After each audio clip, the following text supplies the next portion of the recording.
When Louis came home to the flats, he hung up his coat and his hat. He gazed all around, but no wifey he found, so he said, "Where can Flossie be at?"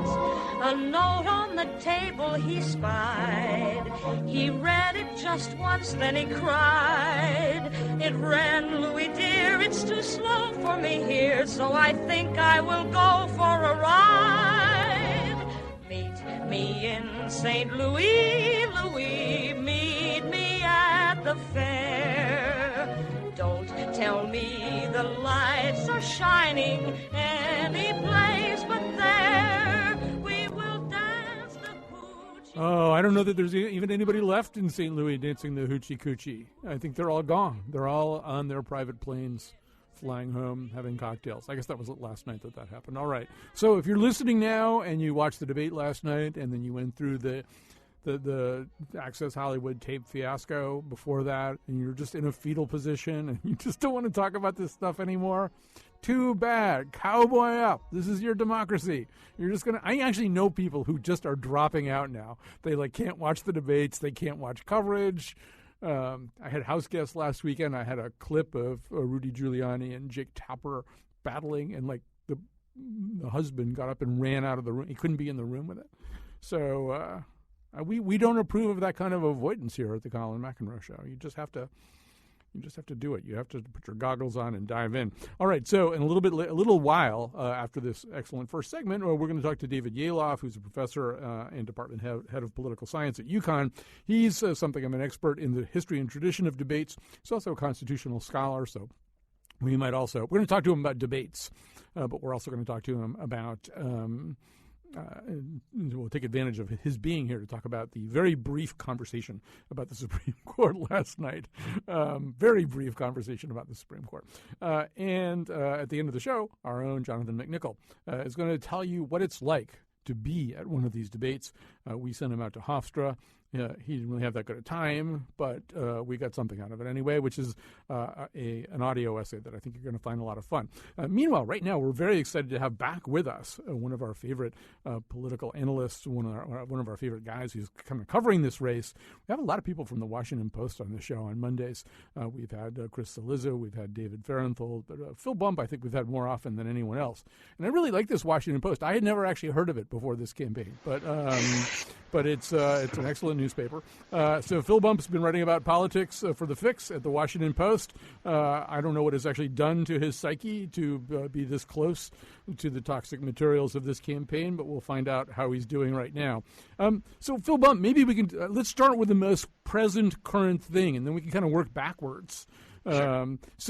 I think the most present current thing probably is that Paul Ryan has announced that he is no longer going to defend Donald Trump, that he is going to devote all of his energies to shoring up the Republican majority in the House and maybe Congress at large.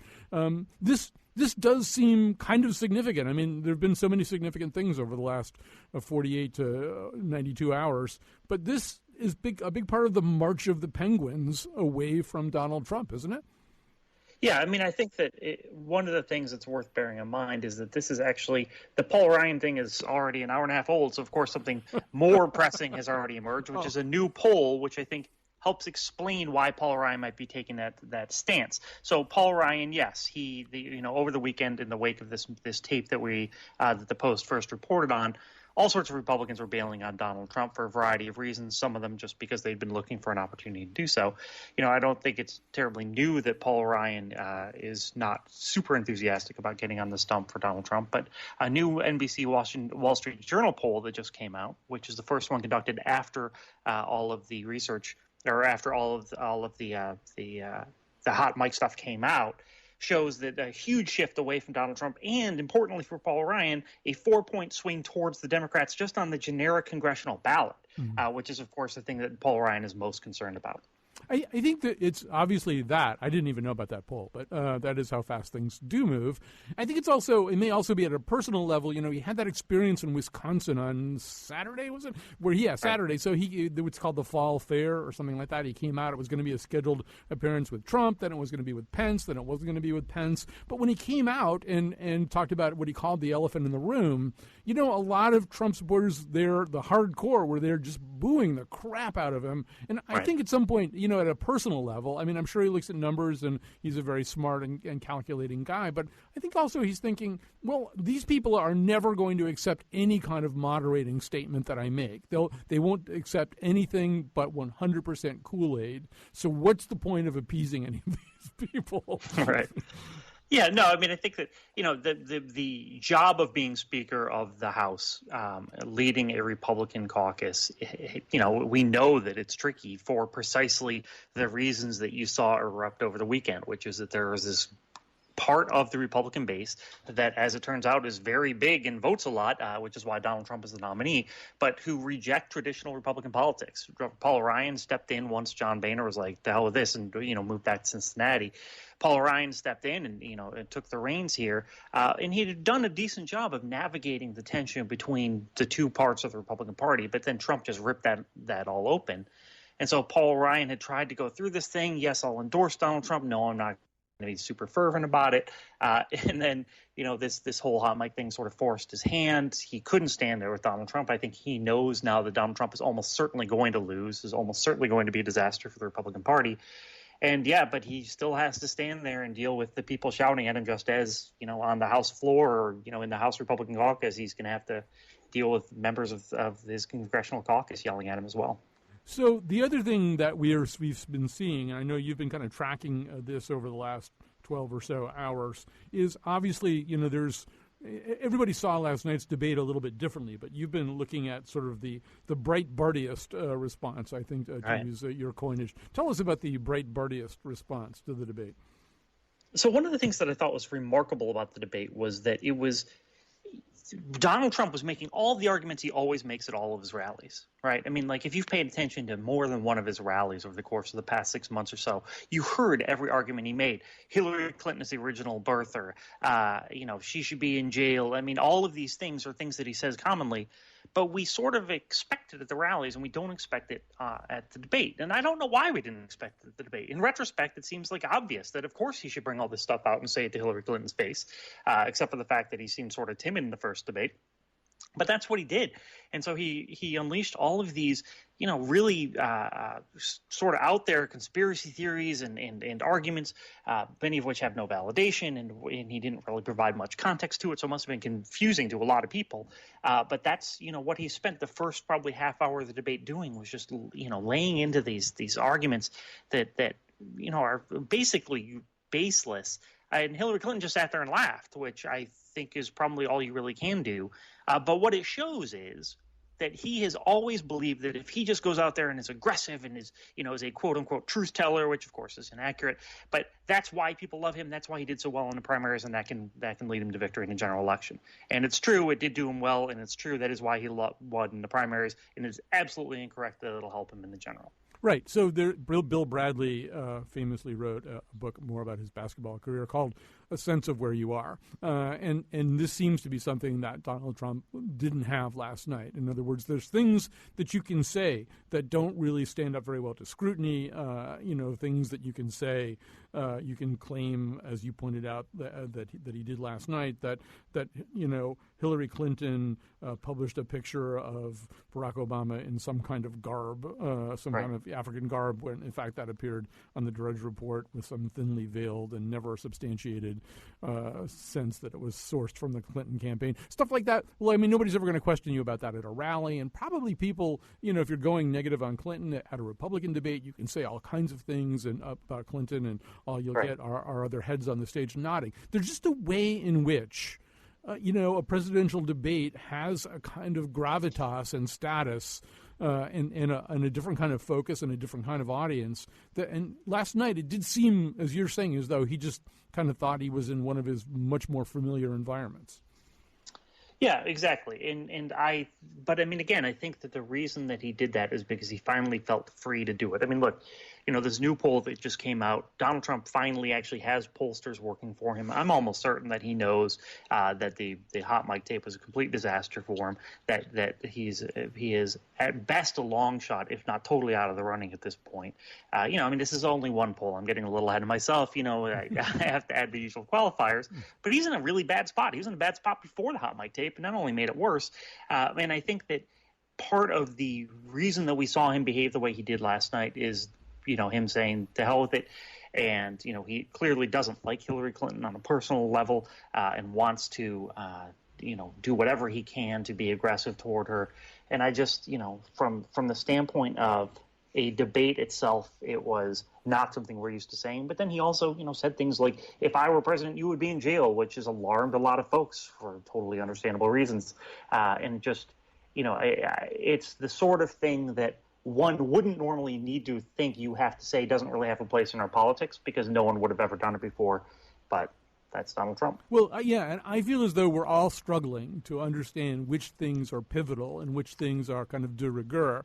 And so I have to say that when the hot mic thing started on late Friday, I didn't get it at first. I mean, I've listened to him talking on the Howard Stern show about how he wished that he could have, quote, nailed, unquote, Princess Diana, and this conversation took place shortly after Princess Diana's death. Right. I feel like if you've already talked on satellite radio or terrestrial, if that's what Howard was at that point, about having sex with a really famous person who's being tragically mourned by the rest of the world, if you can do that, this other thing, I don't know. I looked at it and I didn't get it. I initially didn't sort of see what its status was. Last night, and I think I may have the reverse problem. Last night, when he started talking about how, if elected president, he would get a special prosecutor, he would go after Hillary Clinton, and seconds later, as kind of a little, tossed off, more casual version of this, he said, because you'd be in jail.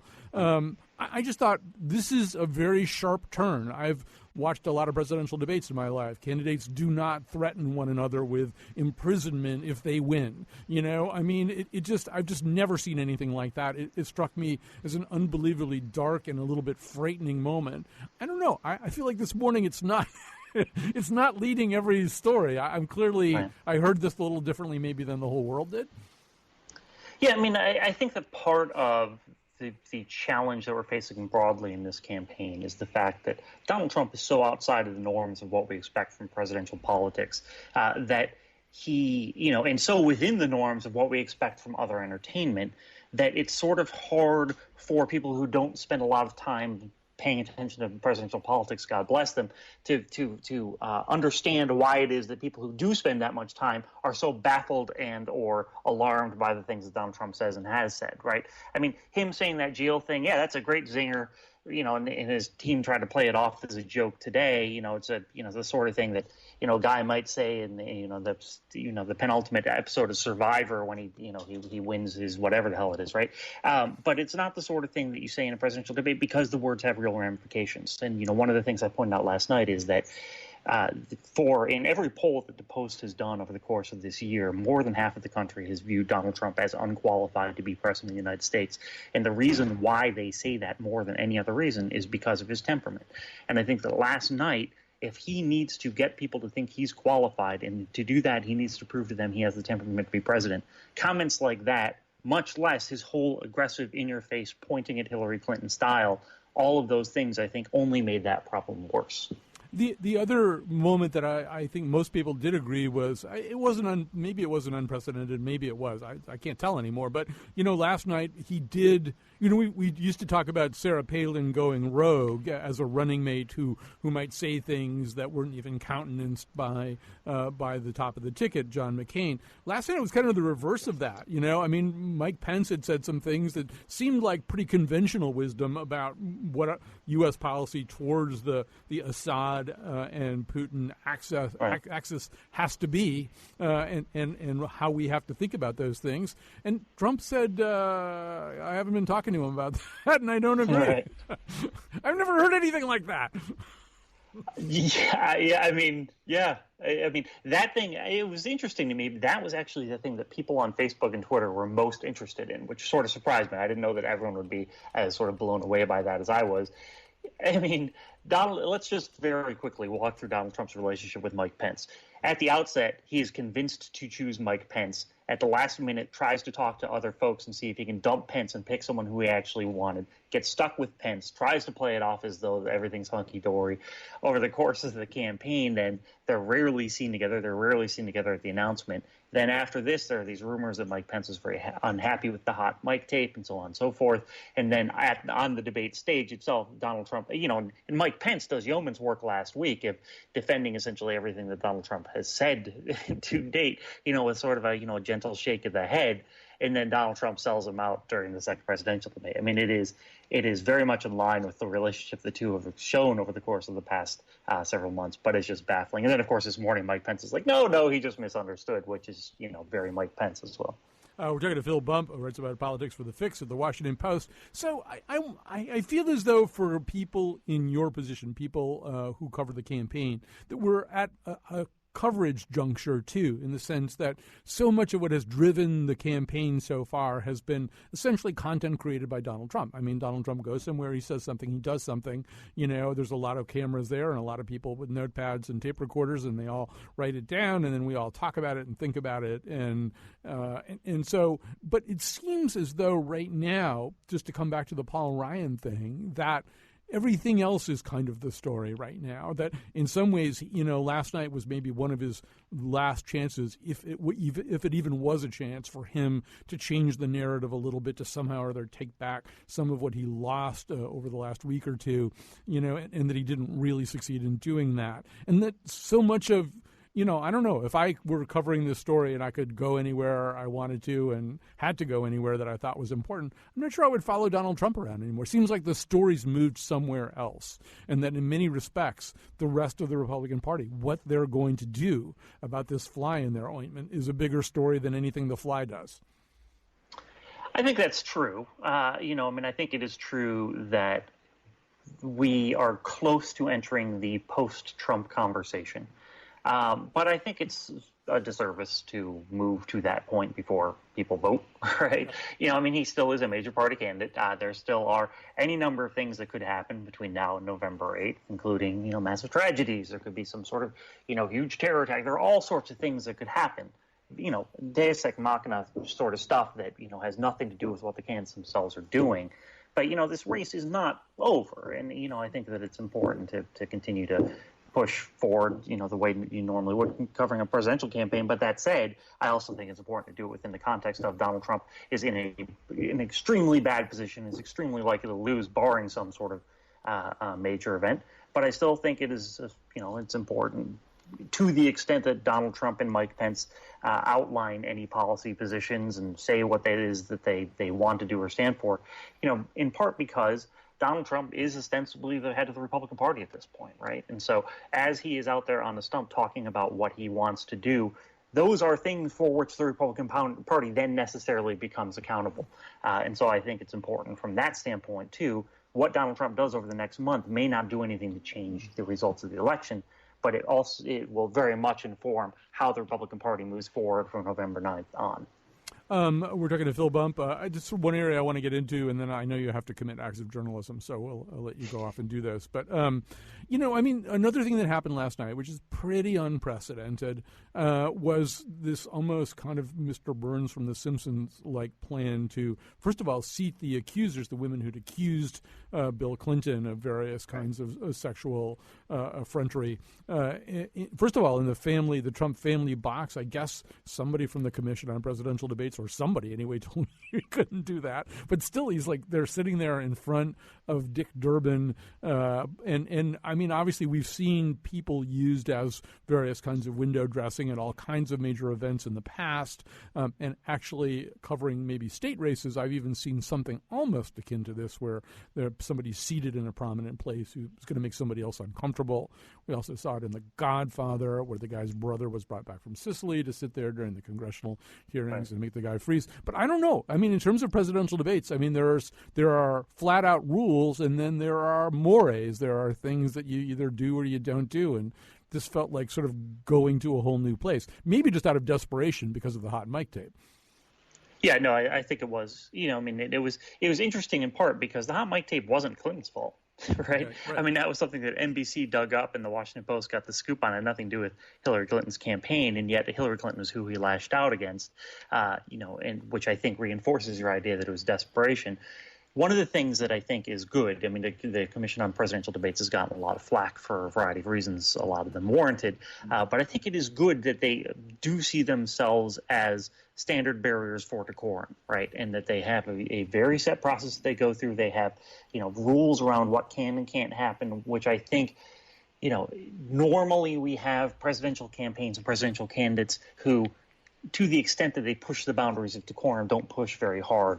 Donald Trump is unburdened by that, and I think that it is good that they stepped in simply because the story of the night should not be this weird confrontation between people who have accused Bill Clinton of sexual assault and Bill Clinton. It should be what's actually happening on the debate stage. Granted, Donald Trump would much rather have it be the former for a variety of reasons, but I think it's good that it wasn't. All right. Well, Phil Bum for the Washington Post, it's always great to talk to you. I hope you're holding up okay. 4 more weeks. I hope they have some kind of employee assistance plan there at the Washington Post. Yeah, it's called booze. Yeah. That's it. All right. Well, have a bourbon and then get back out on the trail. We're gonna take a break, but in just a second. First of all, thanks to Phil, and he's gonna go off and commit acts of journalism. But because people are calling in here, I'll try to. On Mondays, we try to get a call or two on the air. Here's Marianne in Durham. Hi, Marianne. You're on the air. Hi, Mr. McEnroe. Thank you for your show. Thank you for letting me be part of it today. I want to pick up on a comment that you just made a few minutes ago about maybe you were the only person who sort of felt a chill when when Trump was talking about putting Hillary into jail and being able to get a special prosecutor to do that. Mm-hmm. I've had many intellectual concerns, social concerns, understand the definition of a demagogue. But yesterday evening, when I heard what he said, I viscerally felt frightened. Mm-hmm. And without being dramatic, I think that if he does win the presidency, I think that we all would need to be much more involved in preserving our democracy than many of us have been in a very long time.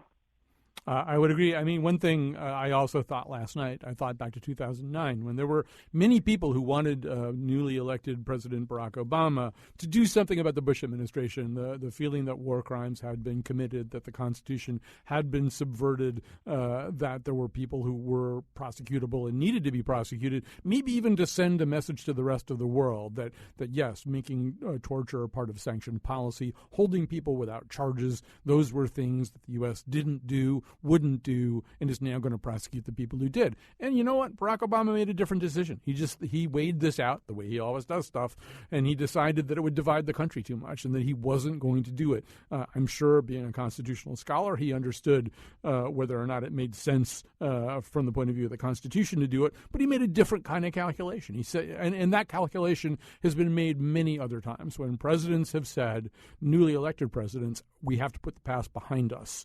We have to start looking ahead. We have to start uniting as a country. The rewards that we would reap from righting these wrongs or prosecuting somebody who did something bad or who we think did something bad, they're not worth the damage that we would do at the beginning of this new administration. And last night you heard the opposite of that. You heard somebody who basically declared unprecedentedly during his own campaign that his plan is to prosecute his political opponent if he gets the chance, if he gets the power. It's the opposite of what presidents-elect have always done, and I really did find it kind of astonishing.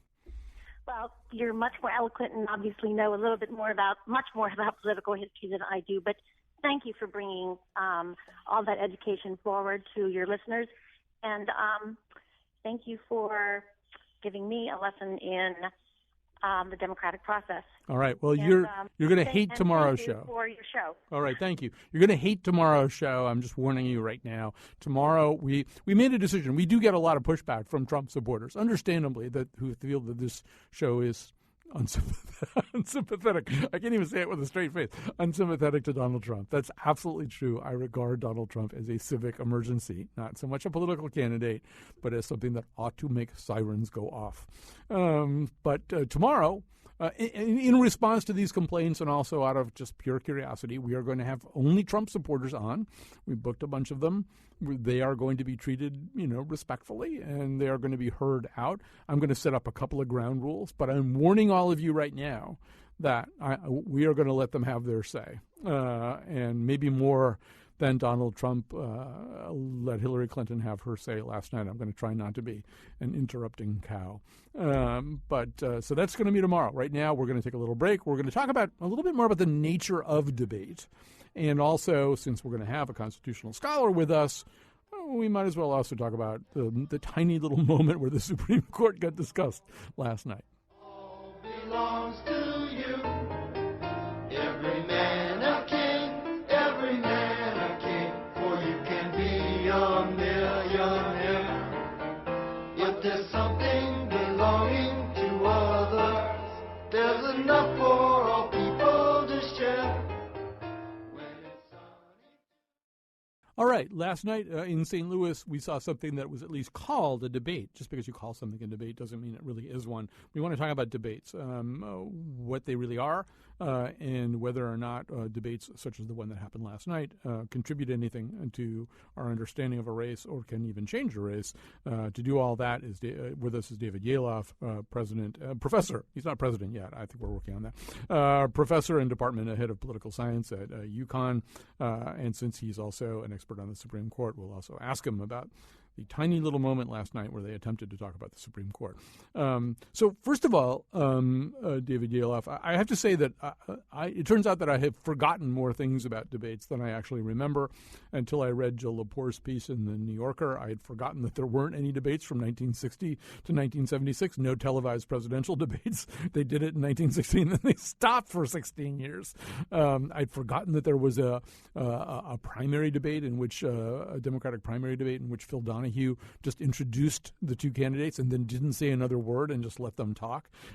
So maybe the first thing to say is when we say debate, we don't mean just one thing, right? I mean, there's a sort of an academic understanding of what a debate is, and then there's all this stuff that they do that they call a debate. Well, I think that's absolutely right, Colin. When we think about debates, we think about a clear, specific issue and the two sides kind of coming in after each other in a direct conflict on that issue. Frankly, these last few debates have been more like debates than we're used to. I mean, we're used to basically getting the people together in a room and giving them a chance to give a bunch of short, unrelated speeches in the same room. And I think actually we're getting more of the traditional debate here than we have in the past. Right. Sometimes they are criticized. They criticized in the past in the way that you're talking about them as they're more joint campaign appearances than they are debates. I mean, yes, in the last few debates, people have talked. I mean, they've argued. I mean, they've, for the most part, argued about what kind of person the other person is, but I suppose that's closer to a debate than, these hard pivots towards previously worked out policy positions. Well, that's right, and I think the other thing to understand, as you just said, is there were no debates between 1960 and 76, and even when we had debates, we didn't have this bipartisan commission creating them. Everything was up for negotiation. I mean, even the final of the three Kennedy-Nixon debates, they were in different parts of the country. One was in Los Angeles and one was in New York. And in the 1980 debates, there was only one debate because Jimmy Carter refused to show up for the first one. So everything was kind of at stake or negotiable at the time. One of the conventions that I'm starting to question that has been built into the modern debate is the notion of the live audience. It seems to me they're more trouble than they're worth. You have to spend a lot of time, if you're the moderator, shushing them and telling them they can't laugh and applaud and make noise. Meanwhile, you've now got candidates gaming the audience composition in a way that we talked about in the previous segment. Well, let's put somebody really scary in the front row. You could make a strong case for going back to an old style of televised debate in which there's nobody there but the people asking the questions and the people answering them. Well, I think that's absolutely right, and I think that might actually be the way they go next time with the town hall debate. Assuming the town hall debate comes back, it's not as if nobody's in the room. Right. But certainly with I think that the argument made, and I know this has been raised before, is that if you just have two people in the room and literally nobody else but the moderators and some cameramen, it has a very antiseptic feel. It's almost like you're filming a commercial. But to some extent, that is what you are. You're hoping to get the sound bites to come out on your side. Right. Also, antiseptic is usually used to prevent disease and infection from breaking out. So, in this context, maybe antiseptic is not such a bad thing. So, one of the moments, and this I'll sort of combine two things that we're talking about.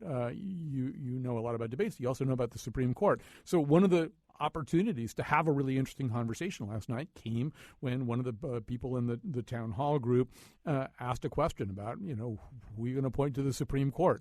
And Clinton gave kind of an answer. We could talk a little bit about that answer. Trump said something about Scalia and then pivoted off abruptly to something that was not at all responsive to the question. That might have been an interesting place for them to talk back and forth a little bit more about what their philosophies are. It really would have been, and I think to some extent the reason Donald Trump has kind of submitted the names of 20 candidates that he would consider for the court. Of course, he would never be bound by that. There's no guarantee that it would actually be the limiting pool, but he did that so that he could just point to it and say, well, you already know where I stand. We don't know what she's going to do.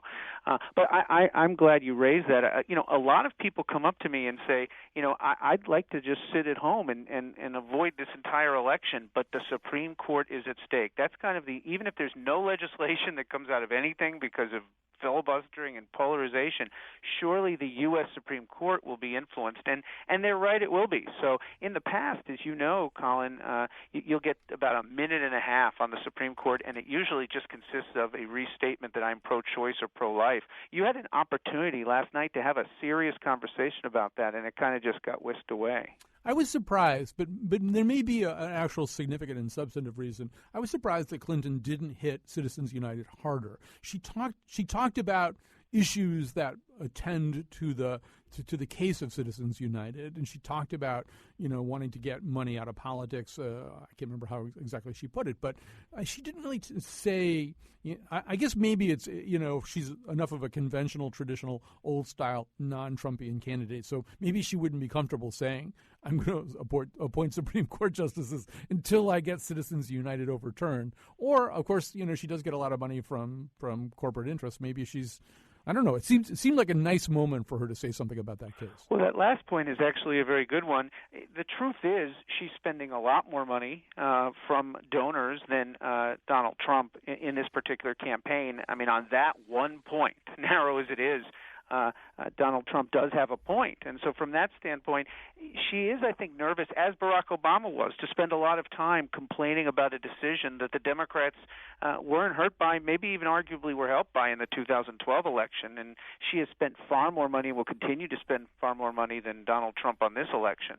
So I think that she mentioned Citizens United because that's kind of the bogeyman. Ronald Reagan had Miranda versus Arizona and Roe versus Wade, and the Democrats have Citizens United, and they've got to hammer at it. But, I mean, to some extent, I'm not sure she wants to get into a discussion about money in elections per se right now. Right. If Bernie Sanders had been up there last night, he would have talked a lot more about Citizens United. He'd still be talking about it now. The other thing she did talk about is the way the pipeline's clogged anyway, right? That, in fact, you've got, a nominee who just can't be moved along the pipeline, Merrick Garland.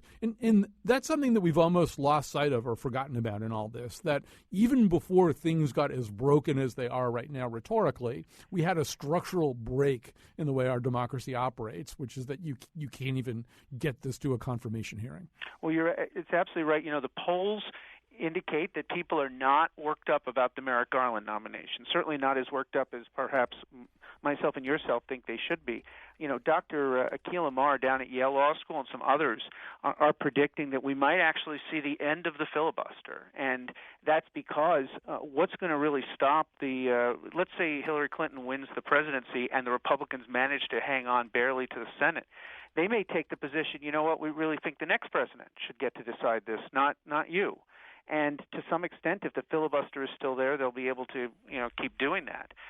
They can obviously do that even if the Democrats control things. So I think we may be seeing actually the end of the filibuster in the next 4 years because of the polarization that's going on right now in the Senate.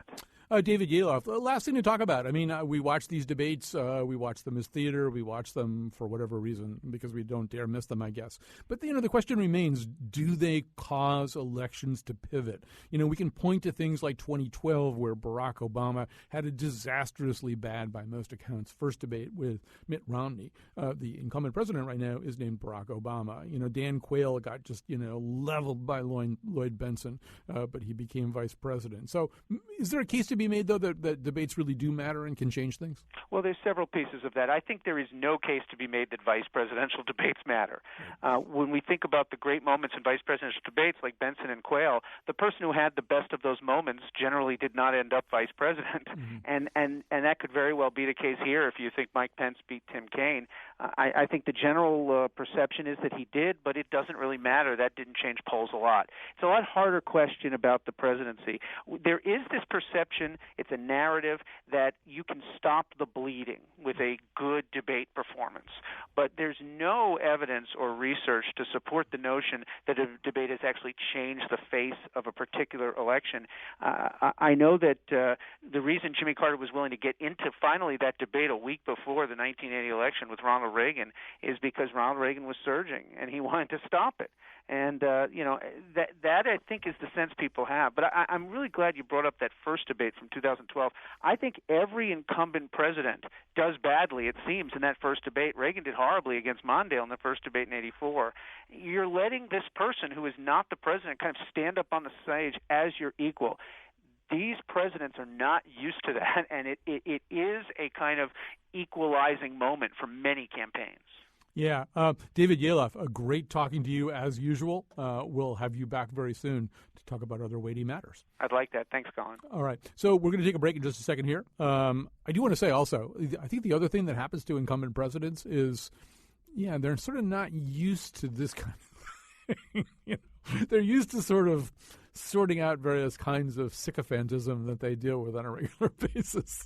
All right, so what we're going to do right now is we're going to take a break. I have to thank everybody. I have to thank Betsy Kaplan. She put together today's show. Jonathan McPants is right on the board today. I don't know, is Josh over there on phones or is anybody? I don't know.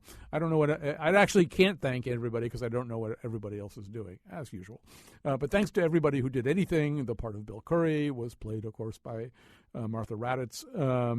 And we're going to take a break. We're going to come back with an audio essay by Jonathan McPants, our producer. And it's going to be fun. You're going to be having this sensation while you listen to this audio essay. And that sensation is you're going to be having fun.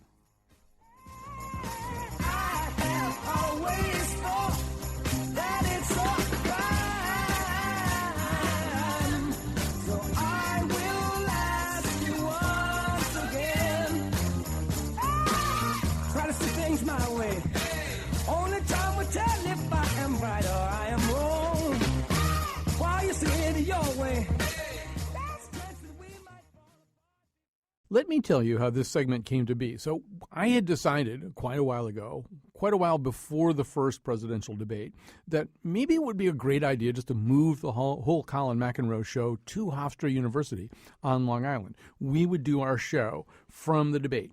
So Katie Tolarski made some inquiries, found out how we would get credentials to go and do that.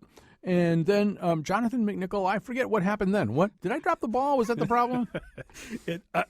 Yeah, I would say that you dropped the ball, yes. Some of us applied for our credentials. Some of us didn't. Some of us got credentialed. Some of us didn't. I was the didn't, so I just forgot about it. I was under a lot of stress. I have a lot of reasons for this, but basically the deadline passed and I had forgotten to get my credentials. So we kind of had to retrench a little bit. And I mean, I also thought, well, maybe this is good. I'm kind of needed back here and I'm a stress ball anyway, and there's things that I can do here. But that didn't mean that Jonathan couldn't go to the debates. It just meant that maybe we would use him a little bit differently. You're laughing. Well, it's just that I think it's important to note that of all the people who could possibly go, I'm maybe the one who makes the least amount of sense here.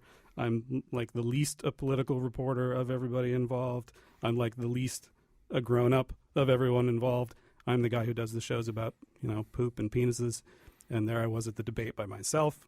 All of which actually makes you supremely qualified to be the one person covering the debate, right? This is not a particularly grown-up event. I mean, the thing that happened on the screen was hardly a grown-up event. And the other thing that I knew from previous debates was that where you would be, the spin room or spin alley, whatever you want to call it, the place where the media sets up, it's not even really heavily connected to the debate in some ways. Right. This is the first thing that surprised most of us here. The building that the press uses is called the Media Filing Center. At Hofstra, they repurposed the David S. Mack Physical Education Center as the Media Filing Center. Picture a big college gymnasium, the sort of room that can be arranged to have 3 or 4 basketball courts in it at once, the sort of room that a mid-sized convention of some sort might use. For the press, they set the room up with row upon row of tables, dozens of rows, each with seats for dozens of reporters and correspondents and hosts and analysts. Literally more than 1,000 members of the international political press, all in one room, plus me. To my left were some Asian journalists filing a report of some sort, I think, by Facebook Live. To my right was NPR's national team. Behind me, some of the time, was Chris Matthews. He is, as you might guess, incredibly loud. In front of me were some European press cutting video together on their laptops. Also in front of me, bolted to my table, less than a yard from my face at all times, was a big television screen. Had to be easily 50 inches. TVs are a predominant feature of the Media Filing Center. From the back of the room, there are 40 or 45 TVs in your line of sight at all times. Because, and this is what Colin was saying, this isn't where the debate happens. Very close to none of the press goes to the debate. Very close to none of the press that goes to the debate to cover the debate is ever in the same building as the actual debate. We all just watched it on TV, just like you did at home. Good evening from Hofstra University in Hempstead, New York. I'm Lester Holt, anchor of NBC Nightly News. I want to welcome you. I talked to some of the NPR folks I was sitting with about the point of that, the value of traipsing all the way to Long Island, of navigating the closed roads and altered traffic patterns around the debate site, of lugging all your equipment through Secret Service security checkpoints to be metal detected and German Shepherd sniffed, all just to sit in a room with other reporters and watch the debate on TV. The first answer? Datelines. Clinton campaign, they are both at the debate site, Hofstra University in Hempstead. NPR's Mara Eliason is at Hofstra University and New York's Long Island, where the debate will take place. But there's another answer, too. The spin room. At one end of the filing center, they set up an area where surrogates for each of the campaigns come out and, spin. Basically, they say whatever they have to make their candidate look good. And to me, you have to question the value of that, too, don't you? I mean, when Congressman Adam Schiff, a Democrat from California's 28th District, comes out after the debate to talk to the press, and there's a woman standing next to him holding a tall, 3-sided Toblerone-looking sign with his name on it, and the sign is blue, and his name is in the official Hillary for America font, is there really any question what Representative Schiff is going to think about Hillary Clinton's debate performance? Her performance was really extraordinary. I think she had a tremendous command of the issues. I saw Mike Pesca there after the debate, running around like I was, in the spin area, trying to get interesting quotes, and I talked to him about the whole thing afterwards. I covered sports for a lot of years, and after every game, there'd be a press conference, and you could go into the locker room, and it's not that much different. Mike hosts the Slate podcast, The Gist, and I think that's kind of a perfect analogy, right? It's like Crash teaching Nuke Lelouch the art of the post-game interview in Bull Durham. You're going to have to learn your cliches. You're going to have to study them. You're going to have to know them. They're your friends. Write this down. We got to play them one day at a time. Got to play. It's pretty boring. Of course it's boring. That's the point. Write it down. One day. He seemed poised. He seemed ready. And I think he did very well. So. I thought Hillary Clinton did a very good job of talking very clearly about, the struggles families are facing, the struggles of our small businesses. So, that was Boris Epshteyn spinning for Donald Trump, and then David Plouffe spinning for Hillary Clinton. And that's what a lot of the spinning sounds like. Occasionally there were interesting bits, interesting insights from people you might think of as experts in certain areas.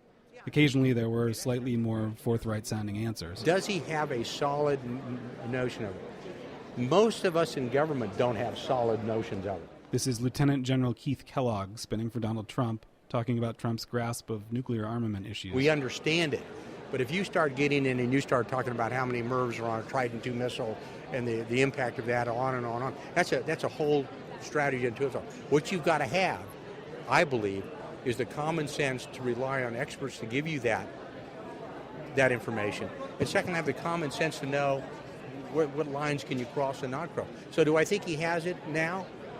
No, but nobody else does when they come to government. He's been a business. But I don't know. It mostly seemed like a lot of puppies chasing their own tails to me. But I figured Mike Pesca, who's been covering politics in various capacities for years, who's been to a bunch of presidential debates, could tell me how I'm wrong-headed about this, how I'm an idiot about this. Well, I don't know if you're an idiot. It also depends on what you want to get out of it. They're on message, they're spinning, but you still get some good quotes and you still get some, insight if you know where to ask and what to discount. So I think the fact that they call it the spin room maybe lead some people to believe, there's nothing worthwhile here. Everything in a campaign is the spin room. What does spinning mean? Presenting the candidate, your candidate's policies, your candidate's performance in the best light, not the most honest light, the best light. So it's exactly the same as every other campaign appearance, except this is the one they call the spin room. There's another factor here, too, though. I think we can all agree that my Virgin debate covering experience came in what is a strange year in American politics, right? Donald Trump's campaign is doing things a little bit differently from what we're maybe used to, right? When Mike's covered debates in the past, the people the campaigns would put forward as surrogates would be people with real credentials who've been in government, or at least important people who you'd want to speak for your campaign. But when you have these people who are so far down the political food chain, I mean, these are who Donald Trump's advisors are. People like former contestants from The Apprentice, for instance. Omarosa was terrible at spinning. There are so many more important issues that people are concerned about that we're not talking about. So as much as I'd like to continue to talk about birther, the good thing is that my boss has put it to bed and we're moving on. And she would have this conversation with me that no reasonable person would say, wow, that's a real conversation. You would just say, oh my God, what's wrong with this person? Or people like Bruce Lavelle. Oh, he was terrible. He had no knowledge. I think Donald Trump did a great job, beginning, the middle, and to the end. He shows strong energy. He shows great leadership. He shows strength. Lavelle is executive director of an organization called the National Diversity Coalition for Trump. This is him doing his own version of nuclear leadership. Not only to the American people, but the nation. The nation. The world needs someone from the United States to step up. From all of our allies across the country, Israel, Japan, all our countries need to have... A lot of times these people are so non-confident in their own knowledge of the world and are so out of their depth, they just go to the talking points, and it's kind of sad. It's worthless, right? That was kind of my experience, yeah. Except for one part of my trip to Hofstra. Earlier in the day, before the debate, I left the secure area to just kind of walk around on the campus to find some people I could maybe relate to more directly. Can I bug you guys for a minute for public radio? Public radio, for sure. You guys go to Hofstra? Yep. How old are you? I am 18. 20 years younger than me. Totally more my speed. This is the first election most of these kids can vote in, and they couldn't have been more excited to have the whole thing come right to their campus. Oh, it's awesome. Oh, it's really cool. It is the coolest. I'm very passionate about politics, and since this is the first time I can vote, I'm doing everything that I can to be politically active, because it's my right as a citizen to do that. But at the same time, they didn't all take the whole thing so seriously. I saw a D's Nuts 2016 hat. I saw a Trump killed Harambe shirt. I saw signs that read, Trump eats farts, Han shot first, and Seinfeld Costanza 2016, a campaign about nothing. I talked to Trump supporters. Trump's policies, in a lot of people's eyes, are good, but they're not going to vote for him because they think he's a bigot because media says that. I talked to Clinton supporters. I want to hear exactly what their policies are going to be, especially Clinton, because a lot of her stuff has just been twist and turned by Donald Trump and what he's saying. Sometimes I talk to both at once. So who are you going to vote for? Well, Hillary Clinton. Who are you going to vote for? Donald Trump. That's cool. So you guys are hanging out together? We are bipartisan friends. You get into fights about this? No, I think that people's political views you shouldn't judge someone on their political views. I'm not the kind of person that I'm not here to try to change her views. Nothing she says is going to change my views, and I'm not going to say anything to change hers. So I think it's pointless to fight about stuff like that. Just love each other. And I talked to one guy with a different point of view, a guy carrying a placard that read simply, Everyone Sucks 2016. Well, everyone sucks 2016. What more is to be said? We have Donald Trump, who's absolutely insane. We have Hillary Clinton, who cannot be honest. We have very clear parallels between Hillary Clinton and her husband. We have very clear parallels between Donald Trump and just most ridiculous people that you would ever meet. Why would you vote for either? Are you going to vote? Yes, I am. Who are you going to vote for? It really depends on who I want to write in when I walk up there, because it's not going to be either Hillary Clinton or Donald Trump. So when you see coverage of last night's debate today, when you hear a journalist who's reporting from the debate site at Washington University in St. Louis, when you read quotes from Boris Epstein and David Plouffe, think of this semi-ridiculous scene, this giant college gymnasium, TVs in every direction, and this whole pack of puppies, spinning, just trying to catch that tail. And think of the surrounding campus, all these kids excited just to vote, just to wear their Hillary hats or their Trump t-shirts, or just to hold up their Harambe 2016 signs. For the Colin McEnroe Show, I'm Jonathan McNichol.